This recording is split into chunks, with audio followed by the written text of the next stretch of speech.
وَيَعْبُدُونَ اور یہ لوگ عبادت کرتے ہیں، پرستش کرتے ہیں، من دون اللہ اللہ کو چھوڑ کر، وَيَعْبُدُونَ مِن دُونِ اللَّهِ اور یہ لوگ عبادت کرتے ہیں اللہ کو چھوڑ کر، ما جو لا نہ یضرہم ان کو نقصان پہنچا سکے، ولا اور نہ ہی ینفعہم ان کو فائدہ دے سکے یا نفع دے سکے۔ وَيَعْبُدُونَ مِن دُونِ اللَّهِ مَا لَا يَضُرُّهُمْ وَلَا يَنفَعُهُمْ اور اللہ کو چھوڑ کر یہ ان کی عبادت کرتے ہیں جو نہ ان کو نقصان پہنچا سکے اور نہ ان کو نفع پہنچا سکے۔ وَيَقُولُونَ اور کہتے ہیں، هَؤُلَاءِ یہ، شُفَعَاؤُنَا ہمارے سفارشی ہیں، عند اللہ اللہ کے ہاں، اور کہتے ہیں کہ ہم ان کی عبادت اس لیے کرتے ہیں، ان کے سامنے اس لیے جھکتے ہیں، نظر و نیاز ان کی اس لیے کرتے ہیں کہ ہؤلاء شفعاؤنا عند اللہ، کل کوئی مصیبت آئی تو اللہ سے یہ ہمیں بچائیں گے یا چھڑائیں گے، یا اللہ کی طرف سے فیصلہ جو ہے یہ کروائیں گے۔ قل آپ ان سے فرمائیے، یہ جملہ بڑا عجیب ہے، قل آپ فرمائیے، اتنبئون کیا تم بتانا چاہتے ہو اللہ کو، کیا تم اللہ کو بتانا چاہتے ہو، بما وہ بات جو لا یعلم اللہ نہیں جانتے، کیا تم اللہ کو وہ بات بتانا چاہتے ہو جو اللہ نہیں جانتے، فی السماوات آسمانوں میں، ولا فی الارض اور نہ زمینوں میں، کیا تم اللہ کو وہ بات بتانا چاہتے ہو جو اللہ نہیں جانتے آسمانوں میں زمینوں میں؟ اب اس کا مطلب کیا ہے؟ قرآن کریم میں جا بجا آتا ہے، ان اللہ عالم غیب السماوات والارض، آسمانوں زمینوں کی جتنی پوشیدہ چیزیں ہیں، خیر یہ غیب انسانوں کے نقطہ نظر سے اللہ کے لیے کوئی بھی غیب نہیں ہے، تو ظاہراً چیزیں ہیں یا چھپی ہوئی چیزیں ہیں، تو اللہ ہر چیز کو جانتا ہے اور ہر بات کو جانتا ہے، اور کئی جگہ آتا ہے مثقال ذرہ، ذرہ برابر بھی کوئی چیز ہے تو اللہ جانتے ہیں، اور جو چیز اللہ نہیں جانتے نا وہ ہے ہی نہیں ہے، وہ ہے ہی نہیں ہے، یعنی یہ ہو ہی نہیں سکتا کہ کائنات میں کوئی بات، کوئی عقیدہ، کوئی چیز، کوئی حقیقت ہو اور اللہ نہ جانتے، یہ ہو ہی نہیں سکتا، اور اللہ نہ جاننے کا مطلب یہ کہ ہے ہی نہیں ہے، ہوگی تو اللہ جانیں گے ہی جانیں گے، تو اللہ تعالیٰ ان کو کہتے ہیں بے وقوفو، تم یہ کہنا چاہتے ہو کہ یہ بات اللہ کو نہیں پتا اور ہم اللہ کو بتا رہے ہیں، تو یہ تو ہو ہی نہیں سکتا، یہ ہے ہو ہی نہیں سکتا۔ تم کہتے ہو کہ یہ ہمارے سفارشی ہوں گے، اللہ کے علم کے مطابق یہ تمہارے کوئی سفارشی نہیں ہے، اور اللہ کے علم میں نہیں ہے کہ یہ تمہارے سفارشی ہیں، تو مطلب یہ ہے کہ یہ تمہارے سفارشی ہے ہی نہیں، ہوتے تو اللہ کے علم میں ہوتا۔ سبحانہ اللہ پاک ہے، وتعالی اور برتر ہے، عما اس سے جو یشرکون یہ شرک کر رہے ہیں، جو کچھ یہ اللہ کے ساتھ شرک کر رہے ہیں نا، اللہ کا اس سے کوئی لینا دینا نہیں، اللہ تعالیٰ ان سب چیزوں سے بے نیاز ہے، وہ ان سب چیزوں سے پاک ہیں۔ وما کانا اور نہ تھے، الناس لوگ، الا مگر، امۃ واحدہ ایک امت، لوگ ایک امت تھے، فاختلفوا پھر انہوں نے اختلاف کیا، الگ الگ راستے بنا لیے، اس ایک امت سے لوگوں نے پھر الگ الگ راستے بنا لیے، لوگ ایک امت تھے یعنی ایک راستے پر تھے، سیدھے راستے پر، وہی ایک سیدھا راستہ تھا، پھر لوگوں نے اس سیدھے راستے کو چھوڑ کر غلط راستے چن لیے. ولولا، اور اگر نہ، کلیمتن، ایک بات، سبقت، پہلے سے ہو چکی ہوتی. ولولا کلیمتن سبقت، اور اگر ایک بات پہلے سے نہ ہو چکی ہوتی، من ربک، آپ کے پروردگار کی طرف سے، لقضی، تو فیصلہ کر دیا جاتا، بینہم، ان کے درمیان، لقضی بینہم، تو ان کے درمیان فیصلہ کر دیا جاتا، فیما، اس بارے میں، فیہ یختلفون، جس میں یہ اختلاف کر رہے ہیں، جس میں یہ اختلاف کر رہے ہیں، فیصلہ کر دیا جاتا. اللہ تعالیٰ نے ایک سیدھا راستہ اتارا.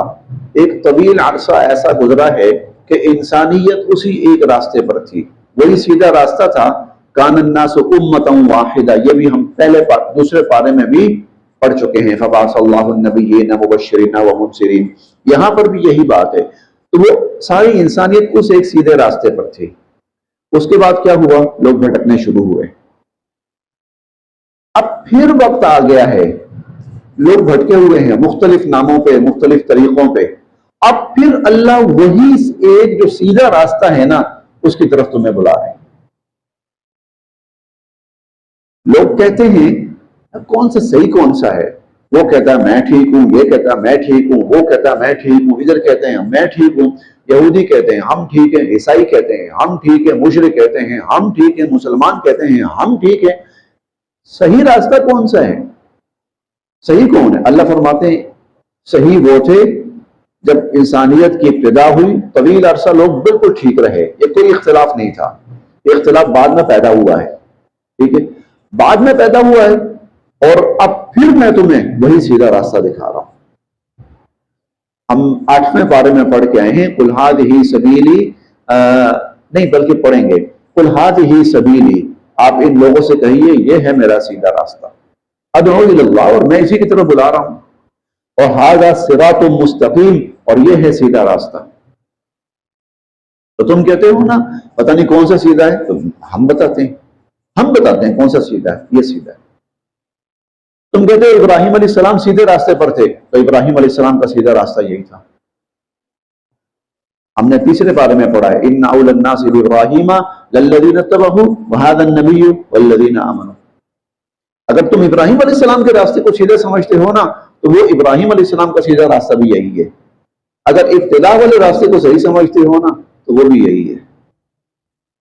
ولولا کلمۃ سبقت من ربک، اگر اللہ کی طرف سے ایک فیصلہ نہ ہو چکا ہوتا پہلے سے، لقضی بینہم فیما فیہ یختلفون، تو لوگ جس غلط راستوں میں چل رہے ہیں نا، ہم ان کا فیصلہ کر دیتے. فیصلے کا مطلب کیا ہے؟ سب کو ختم کر دیتے، صرف ایک مسلمان رہ جاتے، باقی کوئی بھی نہ رہتا. لیکن اللہ کا پہلے سے فیصلہ کچھ اور ہے. وہ کیا ہے؟ کہ اس کا فیصلہ قیامت کے دن کرنا ہے، دنیا میں نہیں کرنا. اس کا فیصلہ قیامت کے دن کرنا ہے، دنیا میں نہیں کرنا. دنیا میں کیا ہے؟ اب بھائی سیدھا راستہ یہ ہے، آؤ. کوئی نہ آنا چاہے بھلے سے نہ آئے. 15ویں پارے میں سورہ الکہف میں ہم پڑھیں گے، فمن شاء فلیؤمن، جو ماننا چاہتا ہے مان لے، ومن شاء فلیکفر، جو نہیں ماننا چاہتا نہ مانے. ہاں، جو نہیں مانے گا، انا اعتدنا للظالمین نارا، ان کے لیے پھر جہنم کی آگ تیار ہے. لیکن وہ آگ یہاں نہیں ہے، وہ فیصلہ یہاں نہیں ہے، وہ قیامت کے دن ہونا ہے. ہاں بتا ہم یہاں پہ رہے ہیں کہ سیدھا راستہ یہ ہے. وَيَقُولُونَ، اور یہ لوگ کہتے ہیں، لولا، کیوں نہیں، انزل، اتاری گئی، علیہ، حضور علیہ الصلوۃ والسلام پر، آیۃ، نشانی، من ربہ، ان کے رب کی طرف سے. وَيَقُولُونَ لولا انزل علیہ آیۃ من ربہ، اور یہ لوگ کہتے ہیں کہ حضور صلی اللہ علیہ وسلم پر ان کے رب کی طرف سے نشانی کیوں نہیں اتاری گئی. فقل، تو آپ فرمائیے، انما الغیب، بے شک جو غیب ہے نا، للہ، وہ تو اللہ کے پاس ہے. نشانی کا تعلق غیب سے ہے، اور غیب میرے ہاتھ میں نہیں ہے، وہ اللہ کے ہاتھ میں. نشانی کا ظہور ہو، معجزے کا ظہور ہو، اس کا تعلق غیب سے ہے، اور غیب کا اختیار اللہ کے پاس ہے. انما الغیب للہ، غیب کا اختیار اللہ کے پاس ہے. تم کہتے ہو قیامت آ جائے، اور بھائی میرے ہاتھ میں نہیں ہے، اللہ کے ہاتھ میں، اس کا تعلق غیب سے. تم کہتے ہو آسمان گر پڑے، ابھی ٹکڑا گر پڑے آسمان کا، بھائی اس کا فیصلہ اللہ کے ہاتھ میں، میرے ہاتھ میں نہیں، یہ غیب کے فیصلے ہیں، وہ اللہ کے ہاتھ میں۔ اللہ اگر چاہیں گے تو گرا بھی دیں گے، نہ چاہیں تو نہ بھی گرائیں، لہذا فانتظروا، تم بھی انتظار کرو، اور انی، بے شک میں بھی، معکم، تمہارے ساتھ، من المنتظرین، انتظار کر رہا ہوں۔ اب دیکھیں یہ جواب کیوں دیا گیا؟ آپ ان سے کہیں یہ غیب کی چیزیں ہیں اور یہ اللہ کے پاس ہیں، یہ جواب کیوں دیا گیا؟ سوال تو یہ ہے نا کہ کوئی نشانی لائیں، کوئی نشانی لائیں، ہم مان لیں، سوال تو یہ ہے نا، تو جواب یہ ہوتا ٹھیک ہے نشانی آ رہی ہے تاکہ تم مان جاؤ۔ یہ جواب کیوں دیا گیا؟ اس لیے نشانی مانگنے کا مقصد یہ نہیں تھا کہ ہم ایمان لے آئیں گے، بلکہ نشانی مانگنے کا مقصد یہ ہوتا تھا جان چھڑائیں، ہم مانگتے جائیں گے اور انکار کرتے جائیں گے، ایک وقت آئے گا حضور نے بھی کہنا کوئی نشانی نہیں، ہم کہتے دیکھا سچے ہوتے تو نشانی لے آتے نا۔ تو اصل مقصد، ورنہ حضور صلی اللہ علیہ وسلم نے بہت سے لوگوں کے سامنے عجیب و غریب نشانیاں ظاہر فرمائی، اللہ تعالیٰ نے اس کی توفیق دی، اللہ کی طرف سے آئیں، اور حضور کے ہاتھ پر ان کا ظہور ہوا۔ کیوں؟ ضرورت تھی، ضرورت تھی۔ جیسے عباس رضی اللہ تعالیٰ عنہ جب قید ہوئے غزوہ بدر کے بعد، تو حضور نے فرمایا فدیہ دیں چچا، اپنا بھی ہے اور اپنے بھتیجوں کو بھی فدیہ دیں کیونکہ ان کے بڑے آپ ہیں۔ تو کہنے لگے ہمارے پاس کچھ رہا ہی نہیں ہے، بندے بھی ہمارے مارے گئے، مال بھی ہمارا گیا، اب پیچھے کیا رہ گیا جو آپ نے لینا ہے؟ تو آپ نے فرمایا اچھا وہ چچی کو جو دے کر آئے تھے سونا وہ کہاں ہے؟ تمہیں کیسے بتایا؟ کیا مجھے اللہ نے بتا دیا؟ اب ضرورت تھی یہاں پر، یہاں ضرورت تھی، بس عباس کا ذہن بالکل بدل گیا، انہوں نے کہا یار یہ جھوٹ نہیں ہو سکتا، یہاں بات ختم ہو گئی۔ مجھے پتا تھا، میری بیوی کو پتا تھا، بیوی مکہ بیٹھی ہوئی ہے، یہ مدینہ میں ہے، اور ایسے حالات بھی نہیں تھے کہ یہ مکہ جاتے اور جا کر جو چچی ہے اس سے پوچھتے کوئی بات، ایسے کچھ بھی نہیں ہوا، نہیں بس اب ضرورت ہے یہاں، اللہ نے ظاہر کر دی۔ اور اس طرح بہت سے مواقع ضرورت تھی۔ یہ غزوہ حنین کے موقع پر، غزوہ حنین کے موقع پر ایک شخص حضور کے قریب پھر رہا تھا اور اس کا مقصد حضور کو نقصان پہنچانا تھا۔ آپ نے اسے دیکھ لیا، اسے کہا ادھر آ، مجھے بتا تو کیا کرنا چاہتا ہے؟ تو اس انتظار میں ہے نا کہ تو مجھ پر حملہ کرے اور مجھے نقصان پہنچائے، آپ نے نا اسے قریب بلا کرنا، آپ نے فرمایا جا کے دشمن کے خلاف لڑ۔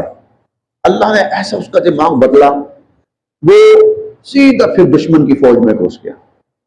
ضرورت تھی، ظاہر کر دیا۔ اب ضرورت نہیں ہے، اب تو صرف دشمنی کرنا، تنگ کرنا یہ مقصود ہے، تو بھائی وہ پھر اللہ کے پاس ہے۔ اب پھر انتظار کرو کہ اللہ تعالیٰ کب فیصلہ نازل فرماتے ہیں۔ فانتظروا، تم بھی انتظار کرو، انی معکم من المنتظرین، میں بھی تمہارے ساتھ انتظار کر رہا ہوں۔ وَإِذَا،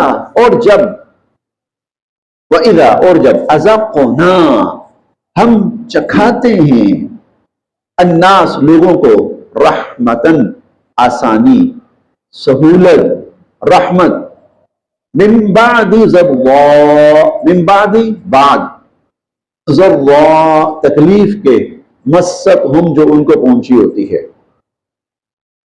وَإِذَا أَذَقْنَا النَّاسَ رَحْمَةً مِّن بَعْدِ ضَرَّاءَ مَسَّتْهُمْ، اور جب ہم تکلیف کے بعد لوگوں کو آسانی مہیا کرتے ہیں، آسانی پہنچاتے ہیں لوگوں کو، تکلیف کے بعد، پریشانی کے بعد، مصیبت کے بعد آسانی آ جاتی ہے۔ اذا، تو، لہم، وہ لوگ، مکرن، تدبیریں کرنا شروع کر دیتے ہیں، ہیلے بہانے کرنا شروع کر دیتے ہیں، سازشیں کرنا شروع کر دیتے ہیں، فی آیاتنا، ہماری آیات میں، پھر وہ ہماری آیات کے بارے میں طرح طرح کی تعویلیں کرنا شروع کر دیتے ہیں۔ قل، آپ فرمائیے، اللہ اسرع مکرا، اللہ کی تدبیر سب سے تیز تر ہے، اللہ کی تدبیر سب سے تیز تر ہے۔ ایک عمومی بات بھی ہے اور یہ خصوصی بات بھی ہے۔ خصوصی بات تو یہ ہے کہ مکہ والے جو تھے پریشان ہو گئے، جب قحط آیا پریشان ہوئے اور اتنا کہ مرنے لگے۔ اب ان میں سے کوئی بھی اپنے ان کے پاس نہیں گیا، معبودوں کے پاس، کہ بھائی اب وقت آیا ہے ہمارے کام آؤ، بچاؤ ہمیں، ہماری مشکل دور کرو۔ ان کے پاس کوئی نہیں گیا۔ اب جو بھی آ رہا ہے حضور کے پاس آ رہا ہے، اللہ کی طرف جا رہا ہے، گڑ گڑا رہا ہے، اللہ سے مدد مانگ رہا ہے۔ اللہ تعالیٰ نے کرم فرمایا، مہربانی فرمائی، مصیبت دور کر دی، پریشانی دور کر دی۔ اب آہستہ آہستہ ساری چیزیں اپنی جگہ صحیح ہونا شروع ہو گئی۔ اب پھر وہ پرانی ڈگر، وہ بس ہو جاتا ہے کہ کبھی کبھار مشکل وقت بھی آ جاتا ہے، زندگی ہے نا، اونچ نیچ آتی رہتی ہے، اتار چڑھاؤ آتا رہتا ہے۔ اس کا اسلام کفر سے کوئی تعلق نہیں ہے، ہماری کسی نافرمانی سے کوئی تعلق نہیں ہے۔ اذا لهم مکر فی آیاتنا، پھر وہ ہماری آیات کی الٹی سیدھی تعبیریں کرنا شروع کر دیتے ہیں۔ قل، آپ فرمائیے، اللہ اسرع مکرا، اللہ کی تدبیر سب سے تیز تر ہے۔ ان رسولنا، بے شک ہمارے جو فرشتے ہیں، یکتبون، لکھ رہے ہیں، ما تمکرون، جو تم سازشیں کر رہے ہو۔ ہوا، وہی ہے، یعنی اللہ، الذی، جو یسیرکم، تمہیں چلاتا ہے، فی البر، خشکی میں، والبحر، اور تری میں، جو خشکی اور تری میں تمہیں چلاتا ہے، حتیٰ، یہاں تک کہ، اذا، جب، کنتم، ہوتے ہو تم، فی الفلک، کشتیوں میں، حتیٰ کہ جب تم کشتیوں میں یعنی بحری سفر پر روانہ ہوتے ہو، وجرینا، اور وہ رواں دواں ہوتی ہیں، بہم، ان لوگوں کو لے کر، وجرینا بہم، اور وہ کشتیاں رواں دواں ہوتی ہیں ان کو لے کر، بریح طیبہ، بڑی موافق ہوا کے ساتھ، بڑی موافق ہوا کے ساتھ، وفرحوا بہا، اور یہ اس سفر میں بڑے خوش باش چل رہے ہوتے ہیں۔ جاءتھا، آتی ہے ان کشتیوں پر، ریح عاصف، ریح ہوا، عاصف تیز و تند، تیز ہوا، طوفانی ہوا آتی ہے۔ وجاءہم، اور آتی ہیں ان پر، الموج، لہریں، من کل مکان، ہر طرف سے، اور ہر طرف سے لہریں، کیونکہ جو پانی ہوتا ہے نا وہ ہوا کے ساتھ اپنا انداز بدلتا ہے۔ ہلکی ہلکی ہوا چل رہی ہو تو ہلکی ہلکی لہریں پانی کے اوپر بن رہی ہوتی ہیں، ہوا تیز ہو، خاص طور پر جو سمندری طوفان ہوتا ہے، ہوا تیز ہو تو لہریں یکدم اوپر کی طرف بڑی بڑی لہریں بننا شروع ہوتی ہیں۔ اسی لیے آپ شاید اگر آپ جائیں نا کراچی سی وے پہ جائیں، آپ دیکھیں گے شام کے ٹائم نا ہوا تیز ہوتی ہے، جب ہوا تیز ہوتی ہے تو لہریں بھی تیز ہو جاتی ہیں۔ شام کے ٹائم ہوا تیز ہوتی ہے تو لہریں بھی بڑی بڑی لہریں بننا شروع ہوتی ہیں، اس سے پہلے چھوٹی چھوٹی ہوتی ہیں۔ تو ہوا آتی ہے، وجاءہم الموج، اور لہریں آتی ہیں، من کل مکان، ہر طرف سے، وظنوا، اور یہ گمان کرنے لگتے ہیں، انہم، کہ بے شک وہ، احیط بہم، گھر گئے ہیں، طوفان میں گر گئے ہیں، لہروں کے اندر گر گئے ہیں۔ دعوا اللہ، تو پھر اللہ کو پکارتے ہیں، مخلصین، خالص کرتے ہوئے، لہو، اسی کے لیے، الدین، بندگی کو، تو خالص بندگی کو اللہ کے لیے خالص کرتے ہوئے صرف اسی کو پکارتے ہیں۔ اور کیا کہتے ہیں؟ لئن، اگر، انجیتنا، تو نے اللہ، اگر آپ نے ہمیں بچا لیا، من ہذہ، اس مصیبت سے، اگر آپ نے ہمیں اس مصیبت سے بچا لیا، لنکونن، تو ہم ہو جائیں گے، من الشاکرین، شکر گزاروں میں سے، ہم آپ کے شکر گزار ہوں گے، ہم آپ کے فرما بردار ہوں گے۔ یہ جو پچھلی آیت تھی نا، پچھلی آیت، اس کے ساتھ ملا کر اس کو پڑھی ہے۔ جب ہم لوگوں کو آسانی مہیا کرتے ہیں، حالانکہ ایک بڑی مشقت سے وہ گزرے ہوتے ہیں، آسانی مل جاتی ہے تو اس کے بعد ان کی حرکتیں دیکھنے والی ہوتی ہیں، پھر ان کی تعویلیں عجیب و غریب ہوتی ہیں، پھر ان کی سازشیں عجیب و غریب ہوتی ہیں. ہاں یہی یہاں پر دیکھیں، اب مصیبت میں ہیں تو خالصتاً اللہ یاد آ رہا ہے، اور آپ نے بچا لیا تو اللہ ہم آپ کے بندے، ہم آپ کے شکر گزار. فلما پھر جب انجاہم اللہ ان کو بچا لیتے ہیں، اذا ہم تو پھر وہ یبغون پھر سرکشی کرنا شروع کر دیتے ہیں، فی الارض زمین کے اندر، بغیر الحق ناحق، پھر ناحق زمین میں سرکشی کرنا شروع کر دیتے ہیں. اور سب سے بڑی سرکشی ان کی یہ ہوتی ہے کہ وہ دوبارہ اپنے اسی کفر پہ پلٹ جاتے ہیں، دوبارہ اپنے اسی کفر پر پلٹ جاتے ہیں. یہ سب سے بڑی ان کی سرکشی ہوتی ہے. یا ایھا الناس، اے لوگو، انما بے شک، بغیکم تمہاری جو سرکشی ہے، علی انفسکم اس کا نقصان خود تمہیں ہوگا، تمہاری سرکشی کا وبال خود تم پر آ کے پڑے گا. متاع الحیات الدنیا، متاع ساز و سامان ہے، الحیات الدنیا دنیا کی زندگی کا، متاع الحیات الدنیا، یا یوں کہہ لیں یہ چند روزہ دنیا کی زندگی ہے.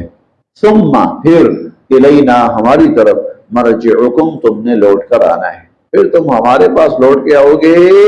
فننبئکم ہم تمہیں بتائیں گے، بما کنتم تعملون تم دنیا میں کیا کچھ کرتے تھے، ہم بھی تمہیں بتائیں گے تم دنیا میں کیا کچھ کرتے تھے. ہر انسان کی زندگی میں تقریباً ہر انسان کی زندگی میں اللہ ایسے مواقع ضرور لاتے ہیں جہاں وہ تسلیم کرتا ہے سیدھا راستہ کون سا ہے، حق کیا ہے، سچ کیا ہے. جب اس کو نظر آ جاتا ہے وہ تسلیم کر لیتا ہے. اللہ پاک پھر اس کے لیے آسانی مہیا کرتے ہیں. جب آسانی آتی ہے وہ بگڑ جاتا ہے، وہ پھر بگڑ جاتا ہے. جب آسانی آتی ہے وہ بگڑ جاتا ہے، لیکن اب یہ نہیں کہہ سکتا کہ مجھے سیدھا راستہ پتہ نہیں تھا، میرے سامنے حقیقت تھی نہیں. یہ ہر انسان کی زندگی میں اللہ کی طرف سے آتا ہے. اب اللہ کیا کہتے ہیں، چلو کوئی بات نہیں، کر لو، تھوڑی سی تم اکڑ دکھا رہے ہو دکھا لو، آؤ گے نا میرے پاس، آؤ گے نا تو میں تمہیں بتاؤں گا. فلاں موقع پر تیرے سامنے حق واضح ہوا تھا نا، اور تو حق پہ آنے کے دعوے کر رہا تھا نا، اور وعدے بھی کر رہا تھا نا، پھر بتا کیوں مکرا. یہ ہر انسان کی زندگی میں آتا ہے، اسی لیے قیامت کے دن حساب بھی ہوگا. بس یہاں تک.